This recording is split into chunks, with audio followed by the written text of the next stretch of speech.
भीड़ बढ़ाने की जगह आप ये प्रयास करना कि मैं कथा में जा रही हूं तो मेरी भक्ति बढ़े, और लोभवश नहीं, परमात्मा को पाने के लिए मैं कथा में आई हूं और मेरा भोलेनाथ मुझे मिलेगा, ये निश्चितता तो प्राप्त जरूर होगा, मिलेगा जरूर।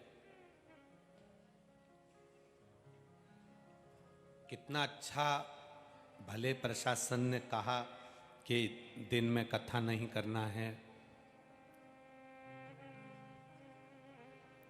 सुबह के समय का समय प्रशासन ने दिया 8 बजे से 11 बजे का, पर उन्होंने नहीं दिया है, ये तो राजराजेश्वर बाबा की कुछ कृपा प्रशासन पर हुई होगी जो उन्होंने सुबह 8 बजे का दिया। बाबा राजराजेश्वर जो जिस नगर में जहाँ का राजा होता है उस राजा को सबकी प्रजा की प्रखर रहती है। राजराजेश्वर कहते हैं उसे अकोला का, उसको अपनी प्रजा की चिंता है। अगर ये 1 बजे से कथा में जाएगी तो इसको 2 घंटे पहले कथा में जाना पड़ेगा, मतलब 1 बजे की कथा है, मतलब 10 बजे निकलना पड़ेगा। 10 बजे कथा के लिए जाएगी, कथा समापन होगी 4 बजे। 7 बजे जब यहाँ से 6 बजे तक लाइन से लगकर ट्रैफिक में जाती जाती शाम को 7-8 बजे जाएगी, तो इनका दुकान, व्यापार, व्यवसाय सब कहीं ना कहीं थोड़ा बहुत रुक जाएगा। इसलिए राजराजेश्वर राजा कहते हैं उसको अपनी प्रजा की चिंता लग गई कि किसी की दुकान भी खराब नहीं हो, व्यापार भी खराब नहीं हो, तो उसने सुबह से कथा लगाई। इसी को राजराजेश्वर कहते हैं, इसी को राजा कहते हैं, जिसको अपने प्रजा की चिंता है।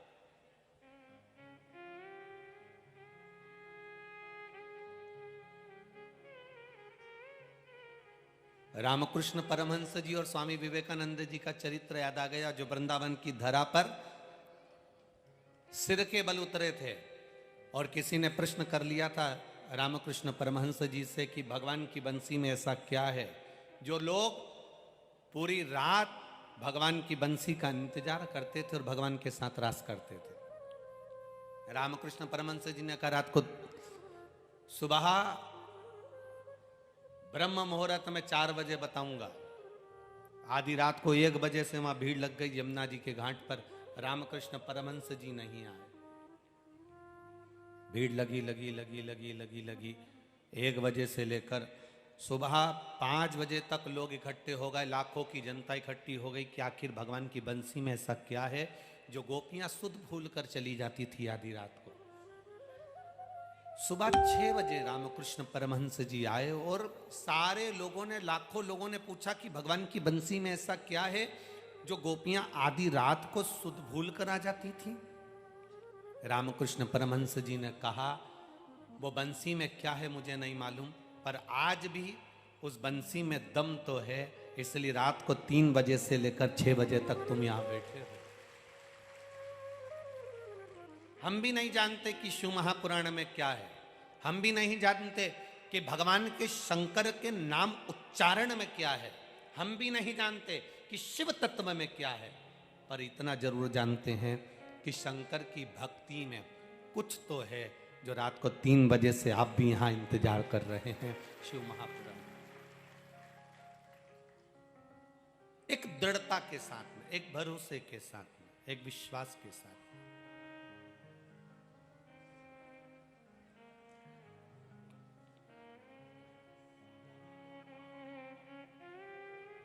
महाराज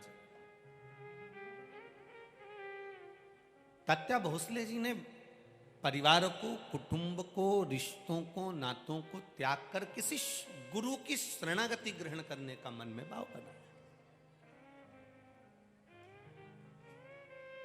मौका मिले जिंदगी में, बहुत लंबी जिंदगी नहीं है मनुष्य का, जीवन बहुत लंबा नहीं है। पहले तो गारंटी भी थी कि ये 100 साल जी जाएगा, अभी तो किसी की गारंटी भी नहीं कि 100 वर्ष तक जी जाएगा। किसका भरोसा है? एक क्षण का भरोसा नहीं मानव देह का, कब प्राण छूट जाए, कब जाना पड़ जाए, कब इन प्राण के पखेरु उड़ जाएं, इसका किसको अंदाजा, इसका किसको ज्ञान? हम होएं, आप होएं, चाहे दुनिया का कोई व्यक्ति हो, कितना बड़ा भी वो भाग्य का वक्ता क्यों ना हो, कितना बड़ा भी वो भविष्य का वक्ता क्यों ना हो, पर मृत्यु पर उसका कोई कमांड नहीं हो सकता। मृत्यु सत्य है, इसलिए कहा जाता है राम नाम सत्य। मृत्यु की सत्यता है, उसको कोई नकार नहीं सकता। और जब मृत्यु सत्य है तो उसका विचरण, उसका विचार करना, उसका चिंतन करना। तात्या भोसले जी ने विचार करा कि अब मुझे यहां पर परिवार में, नातों में, रिश्तों में, कुटुंब में, कबीले में नहीं रहना, अब मुझे छोड़कर भगवान की भक्ति की ओर अग्रण्य होना। मुझे भगवान का भजन करना है, मुझे स्मरण करना है, मुझे भक्ति करना है, मुझे मंत्र जाप करना है, मुझे नाम जाप करना है। और तात्या भोसले जी छोड़कर श्री स्वामी समर्थ जी के पास में पहुंच गए।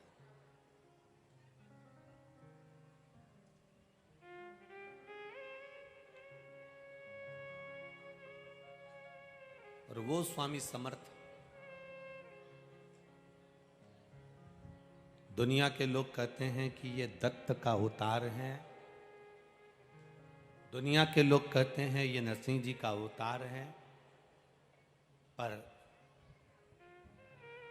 कभी आपने अगर श्री स्वामी समर्थ जी का दर्शन किया हो तो उनके गले में एक रुद्राक्ष, अंतिम समय तक प्राण छोड़ने के कुछ देर पहले उन्होंने अपना रुद्राक्ष उतार कर अपने एक भक्त को दे दिया था। पूरी जिंदगी उनके गले में एक रुद्राक्ष पड़ा रहा, वो श्री स्वामी समर्थ जी थे। एक रुद्राक्ष अपने गले में धारण करते हैं। कोई कहता है कि दत्त के अवतार है, कोई कहता है शिव के अवतार है, कोई कहता है ब्रह्मा के अवतार है, कोई कहता है नारायण के अवतार है, कोई कहता है राम के अवतार है, कोई कहता है कृष्ण के अवतार है। पर कोई सद्गुरु, कोई संत, कोई साधु, कोई सन्यासी, कोई तपस्वी, कोई साधक, कोई उपासक जब भी भजन करता है, जब भी मंत्र जाप करता है, जब भी नाम जाप करता है, जब भी नाम स्मरण करता है, जब मंत्र में डूबा रहता है, नाम में डूबा रहता है, नाम स्मरण में डूबा रहता है। महाराज,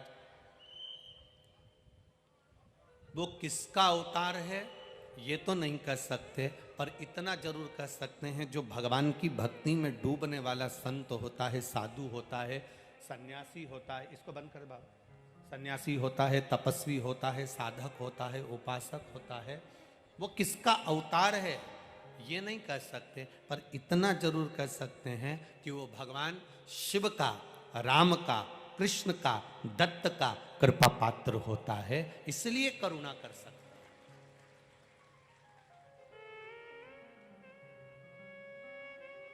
तात्या भोसले जी पहुंच गए श्री स्वामी समर्थ जी के पास। अब जाकर उन्होंने जैसे ही पहुंचे तो स्वामी समर्थ जी का ध्यान मुद्रा में, भक्ति में लगा हुआ था, ध्यान में मैं। तात्या भोसले जी ने प्रणाम किया तो स्वामी समर्थ जी ने कहा, क्यों मानकारी जी, आपके पास में तो एक क्षेत्र का राज्य है, आपके पास में तो एक क्षेत्र का सारा सुख है, और आप आज संत के पास आकर बैठे हो। बचपन, जवानी, अधेड़ी और बुढ़ापा, इन चार अवस्था में से जो अवस्था आपकी निकल गई उसको निकल जाने दो, क्योंकि जो चले गया वो तो वापस नहीं आ सकता। अभी छत्तीसगढ़ की कथा में, भिलाई की कथा में आपसे कहा था,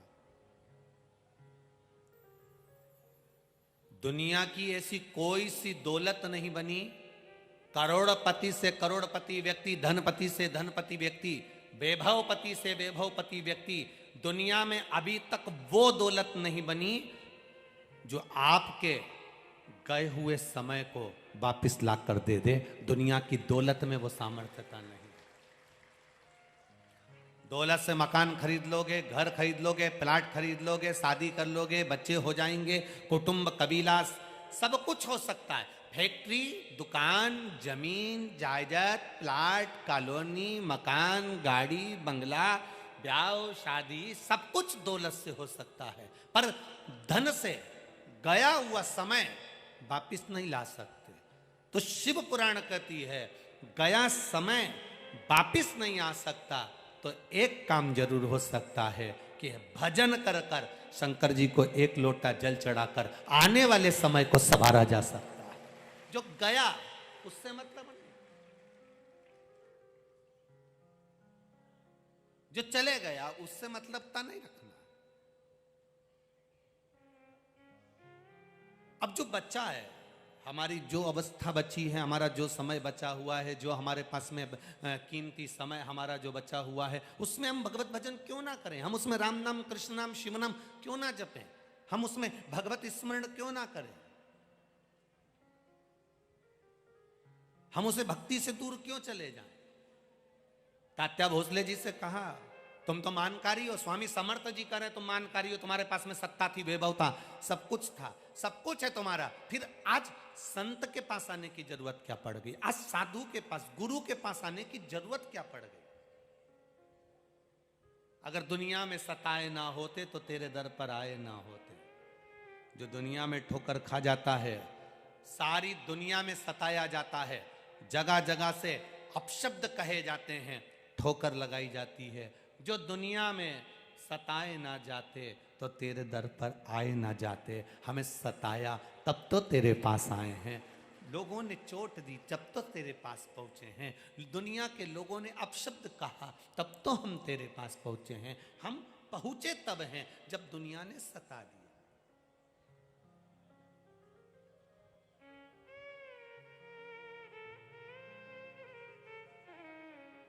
कितने किस्मत वाले हो आकोला वालों, जरा विचार करिएगा, तुम्हारा भाग्य देखिए कितना प्रबल होगा। आज पूर्णिमा का दिन और कथा श्रवण करने को मिल रही है, भाग्य देखिएगा। यहां पर बहुत सारे शासकीय कर्मचारी भी लगे हैं, कोई डॉक्टर होने लगे हैं, कोई पुलिसकर्मी लगे हैं, कोई नगर पालिका के लगे हैं, कोई सेवादार लगे हैं, कोई सेवक में लगे हैं, कोई कार्यकर्ता लगे हैं। कभी जितने भी शासकीय कर्मचारी यहाँ लगे हों, चाहे पुलिस के लगे हों, डॉक्टर के लगे हों, चाहे प्रशासनिक आदि के लगे हों, कभी विचार करना, चित्त बिट्टी में बैठकर, कभी एकांत में बैठकर विचार करना, अभी तक जो नौकरी करी वो दुनिया की करी, पर 7 दिन की नौकरी महादेव की करने को मौका मिला। दुनिया की नौकरी करी, उसने तनख्वाह दी, जो तनख्वाह दुनिया की नौकरी करी, जो तनख्वाह गवर्नमेंट ने दी, वो तनख्वाह पत्नी और बच्चों के काम आई। पर ये 7 दिन की जो नौकरी तुम कर रहे हो सेवा की, ये तनख्वाह वो देगा और उसी के काम आएगी, ये निश्चितता जो उसने दिया। 7 दिन आप सेवा कर रहे हैं, 7 दिन सेवा में लगे, भगवत भजन में लगे, नौकरी की जगह नौकरी कर रहे हैं, कथा की जगह कथा सुन रहे हैं, ड्यूटी भी चल रही है और कथा भी चल रही है। अर्थात वो कोई शिव महापुराण की कथा वही तो कहती है, चलती हुई दुकान में प्लाट ले लीजिए, चलती हुई दुकान में आपकी दुकान अच्छी चल रही है, व्यापार अच्छा चल रहा है, तो चलते चलते व्यापार में पत्नी के जेवर भी बना लो, चलती चलती दुकान में प्लाट भी ले लो, चलती चलती दुकान में मकान भी ले लो। अगर दुकान नहीं चलेगी ना तो पत्नी के जेवर बना पाओगे, ना प्लाट ले पाओगे, ना मकान ले पाओगे, ना दुकान ले पाओगे। उसी तरह चलती हुई नौकरी में भी अगर भगवान शंकर की कथा मिल जाए तो समझ लो कि जीवन सार्थक हो गया। हाथ पैर चल रहे हैं, शरीर चल रहा है, और हमारे ये शरीर जब चल रहा है उस चलते में भगवत भजन हो जाए, इससे बढ़कर सुख और क्या होगा। आज चौरसिया परिवार यहाँ कथा करवा रहा है, यजमान परिवार चौरसिया परिवार अगर यहाँ बैठा है, कथा के मुख्य यजमान बनकर बैठे हैं, तो चलते चलते इस शरीर के चलते चलते शिव महापुराण की कथा करवा ली, अपने जीवन को सार्थक कर लिया। ये जीवन की श्रेष्ठता है, ये जीवन का एक आनंद है, और इसी को श्रेष्ठता तात्या भोसले जी से कहा, मानकारी जी, स्वामी समर्थ जी करें आप मानकारी, आपके पास में सत्ता है, वैभव है, और आप मेरी शरण में आज यहां आकर बैठे हो, संतों के पास में, आज साधु के पास में, सदगुरु के पास में आकर बैठे हो, क्या बात है। तात्या भोसले जी ने कहा, अब मेरा मन परिवार में नहीं लगता, अब मेरा मन कुटुंब में नहीं लगता, अब मेरा मन ऐसा करता है कि कुछ देर परमात्मा की भक्ति करी जाए, अब कुछ देर भगवान का भजन करा जाए। तात्या भोसले जी ने सेवा करना प्रारंभ करी। स्वामी समर्थ की सेवा करते करते करते करते करते करते करते करते स्वामी समर्थ जी की सेवा करते करते एक दिन तात्या भोसले जी पहुंच गए किसी विद्वान प्रखंड पंडित के पास, और उन्होंने कह दिया कि इतनी तारीख को इतनी बजे तेरे प्राण छूट जाएंगे, तू मर जाएगा। तात्या भोसले जी ने जब सुना प्रसन्न हो गए। जाना तो सबको है, ऐसा कोई मनुष्य पैदा ही नहीं हुआ जो नहीं जाएगा। हो सकता है अकोला में ऐसा कोई हो तो बात दूसरी है जो नहीं जाएगा, पर आया है सो जाए। तुम बादाम भी खा लोगे तो भी मरना है, और रसगुल्ला खा लोगे तो भी मरना तो निश्चित है। ऐसा संसार में कोई नहीं जन्मा जो मरेगा नहीं। परंतु आज के जमाने में किसी व्यक्ति से कह दो, एक बहू सास से कह दे कल मरने वाली है, बस बहू सास से इतना कह दे कि तू कल मरने वाली है, तो सास को गुस्सा आ जाए, मेरी मरने की कामना करती, उसमें क्या दिक्कत है? बहू तो बोल रही है ना कल मरने वाली है, मतलब आज से भजन चालू कर दे, राम नाम कृष्ण नाम शिव नाम जपना प्रारंभ कर दे, शिव जी की शरणागति चले जाए। मृत्यु तो निश्चित है, जानना तो पड़ेगा। 7 ताले में बंद हो जाओ तो भी जाना पड़ेगा। राजा परीक्षित के लिए पुत्र जनमेजय ने कांच का महल बना दिया, शीशे का महल बना दिया। एक परिंदा पर नहीं मार सकता। एक अनार का रस जिस गिलास में जिस पात्र में भरा कर जा रहा था, उस पात्र के नीचे की पेंदी में तक्षक नाग चिपक कर अंदर चले गया। और जब राजा परीक्षित के सम्मुख में तक्षक नाग पहुंचा तो तक्षक ने कहा, तेरा समय आ गया, तेरा काल आ गया। राजा परीक्षित नैनों में जल हाथ जोड़कर कहते हैं, आप अपना कर्म करिए, मैं अपना कर्म करूंगा। राजा भक्ति करने लगे, भजन करने लगे, और तक्षक नाग पांव के अंगुष्ठ में डस लेता है। जरा विचार करिएगा, पांव के अंगूठे में ही तक्षक नाग क्यों डस रहा? क्या पूरे शरीर में कहीं तक्षक नाग को डसने के लिए जगह नहीं मिली? पांव के अंगुष्ठ में इसलिए डस रहा है क्योंकि भगवान की भक्ति में राजा इतना डूब गया था कि इसके चरणों को मैं प्रणाम भी कर लूंगा और इसके चरणारविंद का रस तत्व मैं ग्रहण कर लूंगा तो मेरी भी जिंदगी सार्थक हो जाएगी। चरण के अंगुष्ठ में डस रहा। देवी भागवत में लिखा है कि तक्षक नाग ने जब अंगुष्ठ में डसा, परीक्षित के चेहरे पर मुस्कुराहट थी क्योंकि उसको भगवत पद की प्राप्ति थी।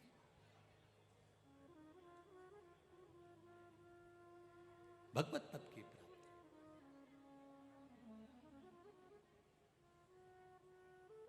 भजन की प्राप्ति, इच्छा। इतनी धूप पड़ रही है, गर्मी पड़ रही है, तपन पड़ रही है, और आप धूप में बैठे हो। यहाँ देखो माताएं बैठी, उधर पीछे देखो तो जगह नहीं, सब भरे पड़े हुए हैं। सारे पंडालों में लोग भरे हुए हैं, धूप में खड़े हुए हैं। अर्थात आपके भीतर कहीं ना कहीं शिव भक्ति तो है, और वो भक्ति है तो काल भी डरता है भक्त के पास आने के लिए। अकाल मृत्यु वो मरे जो काम करे चंडाल का, और काल उसका क्या बिगाड़े जो भक्त हो महा काल का। जो शिव का उपासक है उसके लिए सब सरल है।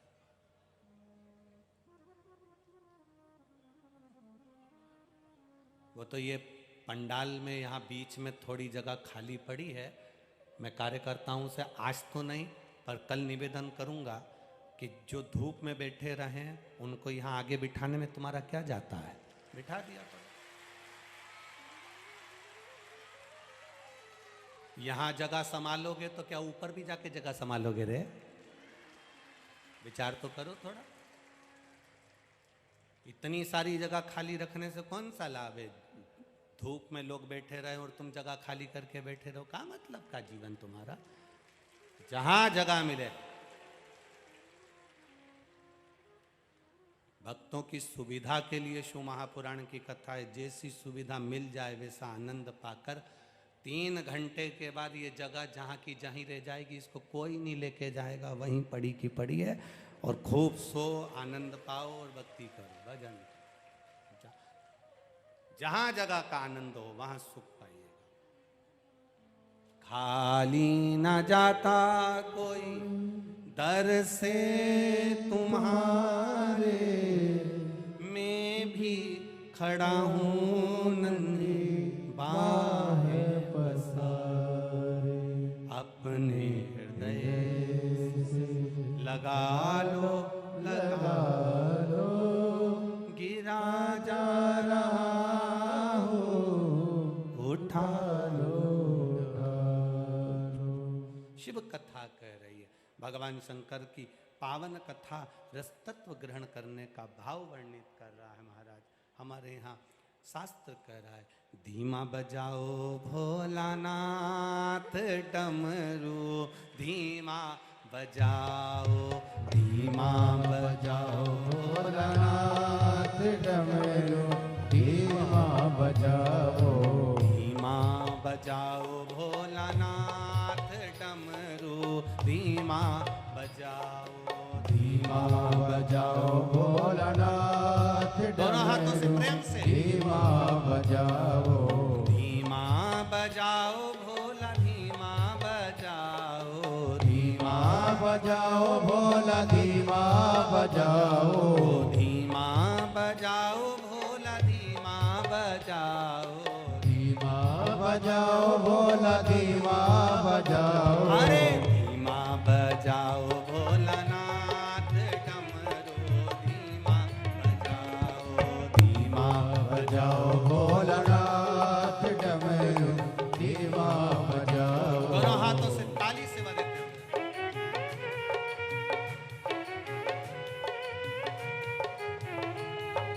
जय हो।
हरि बोल।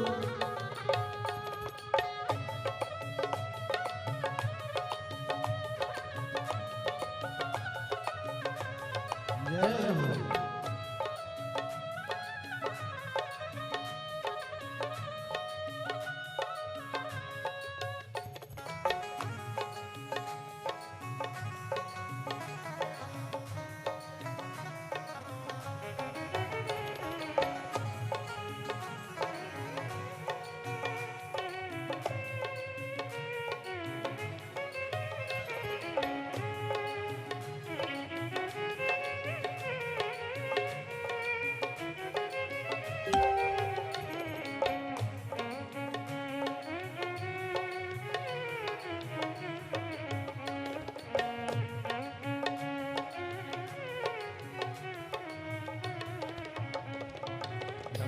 की धुन सुन के ब्रह्मा जी आए, डमरू की धुन सुन के ब्रह्मा जी आए, ओ ब्रह्मा जी आए संग ब्रह्मणी को लाए, ब्रह्मा जी आए संग ब्रह्मणी को लाए, बजाओ भोलानाथ डमरू धीमा बजाओ, धीमा बजाओ भोलानाथ डमरू धीमा बजाओ, ओ धीमा बजाओ भोलानाथ डमरू धीमा बजाओ, धीमा बजाओ भोलानाथ डमरू धीमा बजाओ। आओ से बड़े आनंद के साथ।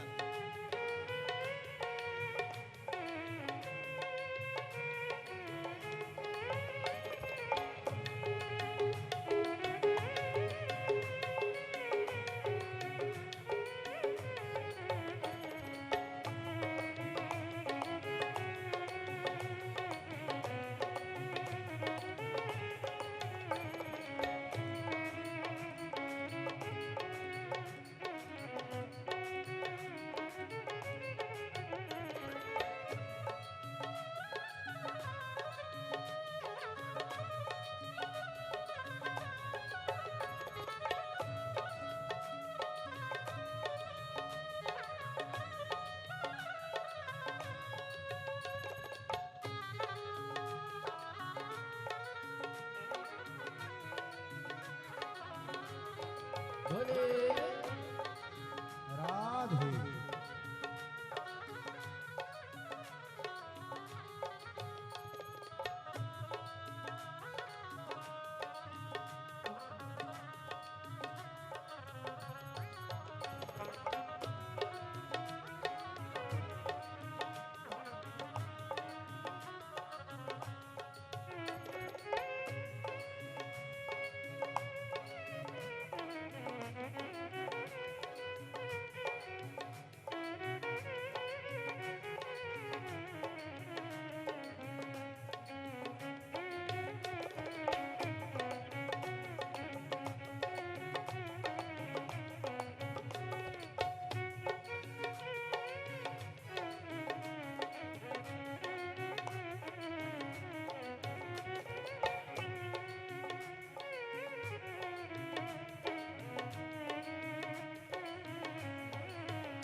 डमरू की धुन सुन के राम जी आए, डमरू की धुन सुन के राम जी आए, ओ राम जी आए संग सीता को लाए, राम जी आए संग सीता को लाए, ओ राम जी आए संग सीता को लाए, राम जी आए संग सीता को लाए। अरे धीमा बजाओ भोलानाथ डमरू धीमा बजाओ, धीमा बजाओ भोलानाथ डमरू धीमा बजाओ, ओ धीमा बजाओ भोलानाथ डमरू धीमा बजाओ, धीमा बजाओ भोलानाथ डमरू धीमा बजाओ।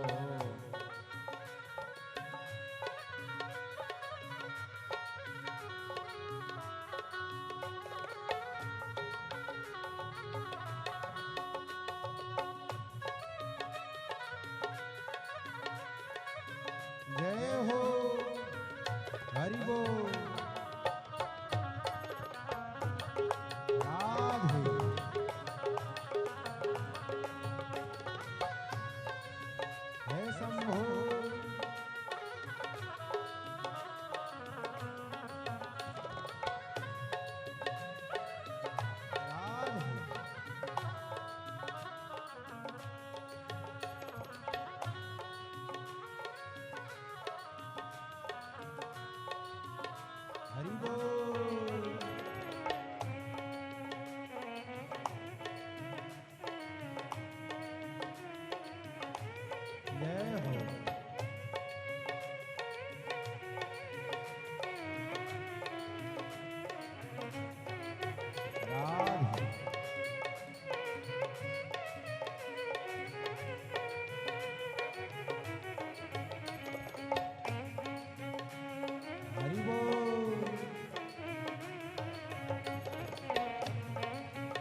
धुन सुन के विष्णु जी आए, डमरू की धुन सुन के विष्णु जी आए, डमरू की धुन सुन के विष्णु जी आए, डमरू की धुन सुन के विष्णु जी आए, विष्णु जी आए संग लक्ष्मी को लाए, विष्णु जी आए संग लक्ष्मी को लाए, विष्णु जी आए संग लक्ष्मी को लाए, विष्णु जी आए संग लक्ष्मी को लाए। अरे धीमा बजाओ भोलानाथ डमरू, धीमा बजाओ, धीमा बजाओ भोलानाथ डमरू, धीमा बजाओ। अरे धीमा बजाओ भोलानाथ डमरू, धीमा बजाओ, धीमा बजाओ भोलानाथ डमरू, धीमा बजाओ। अरे धीमा बजाओ भोलानाथ डमरू, धीमा बजाओ, धीमा बजाओ भोलानाथ डमरू, धीमा बजाओ। अरे धीमा बजाओ भोलानाथ डमरू, धीमा बजाओ, धीमा बजाओ भोलानाथ डमरू, धीमा बजाओ। हर हर महादेव।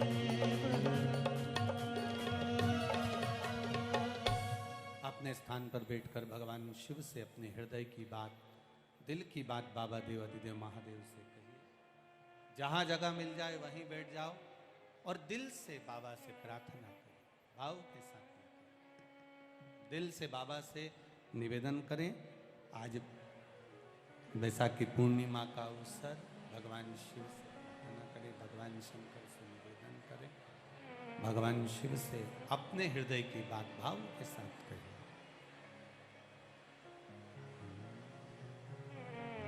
श्री शिवाय नमस्तुभ्यं, श्री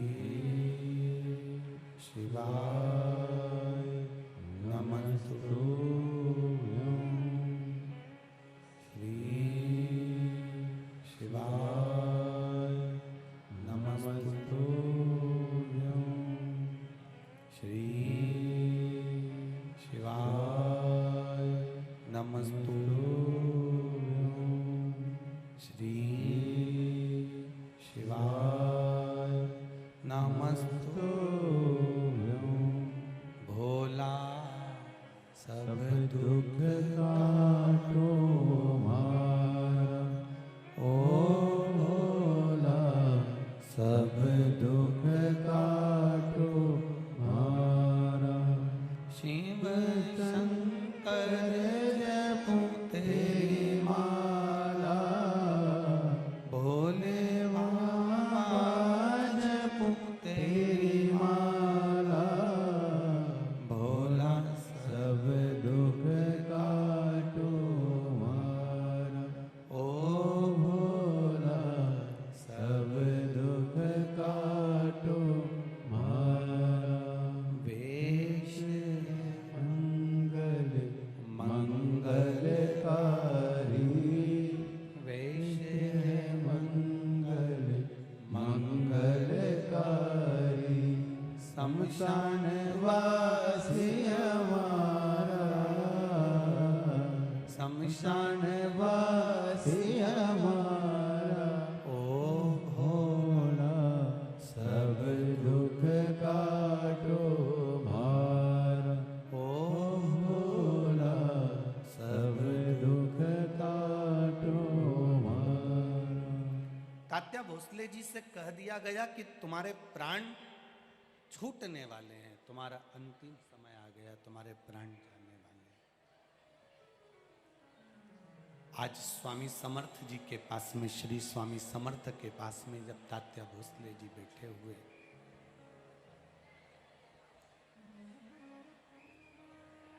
चरण दबा रहे थे, श्री स्वामी समर्थ जी के जब चरण दबा रहे हैं, चरण दबाते दबाते दबाते दबाते तात्या भोसले जी के आंखों से अश्रु श्री स्वामी समर्थ के चरणों पर गिरा।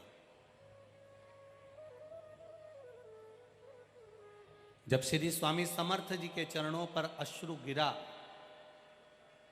गिरते से ही श्री स्वामी समर्थ जी ने तात्या भोसले जी से कहा, तात्या सुन, तेरी चिट्ठी आ गई, अब तुझे जाना है। तात्या भोसले जी ने कहा, गुरुवर सारा जिंदगी पूरा समय तो मेरा परिवार में चले गया, कुटुंब में चले गया, रिश्ते नातों में चले गया, ये थोड़ा सा जो समय बचा है यह आपको देना चाहता हूं। अगर इतनी जल्दी चले जाऊंगा तो आपकी सेवा कैसे कर पाऊंगा।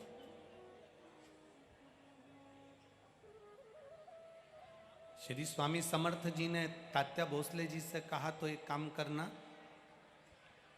बैठे रहना, मैं सो भी जाऊं तो चरण छोड़कर मत जाना।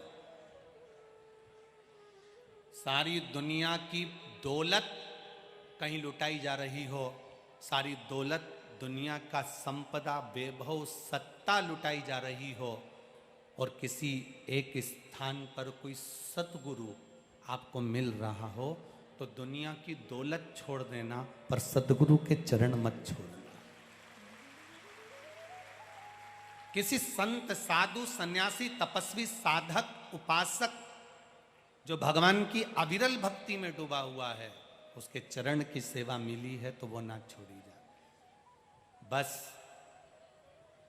यमदूत आए तात्या भोसले जी को लेने के लिए, खड़े रहे, बार बार तात्या भोसले जी को बुलाते रहे, पर तात्या भोसले जी से भगवान स्वामी समर्थ ने कह दिया था कि चरण मत छोड़ना, कुछ भी नहीं होगा। शिव महापुराण की कथा कहती है, जो एक लोटा जल चढ़ाना नहीं छोड़ता, महाकाल उसका हाथ कभी नहीं छोड़ता। शिव का द्वार भगवान शंकर के चरणारविंद, सदगुरु के चरणारविंद, संत, साधु, सन्यासी, तपस्वी, साधक, उपासक के चरणारविंद जो पकड़ कर रखता है। फिर निवेदन करेंगे, जो बड़ों की इज्जत करता है, माता पिता का सम्मान करता है, बड़ों का आदर करता है, बड़ों का सत्कार करता है, बुजुर्ग का, माता पिता का, गुरुजन की जो इज्जत करे, सम्मान करे, आदर करे, उसको पर्स में दवा लेकर चलने की जरूरत नहीं पड़ती, वो दुआ लेकर चलना प्रारंभ कर दे। उसको फिर पर्स में दवा लेकर चलने की जरूरत नहीं पड़ेगी। जो गुरु का आदर कर रहा है, माता पिता की सेवा कर रहा है, माता पिता के चरणों को प्रणाम कर रहा है, घर के बुजुर्गों के चरणों को प्रणाम कर रहा है, घर के बड़ों को आदर दे रहा है, घर के बुजुर्गों का सम्मान करे, आदर दे, सत्कार करे। एक भक्त को जो पहचान जाए, एक साधु जन, गुरुजन, सन्यासी जन, तपस्वी, साधक, उपासक की जो सेवा में लगा हुआ है, उसको जेब में, पर्स में दवा लेकर चलने की जरूरत नहीं पड़ती, दुआ उसके साथ हर पर चलती है।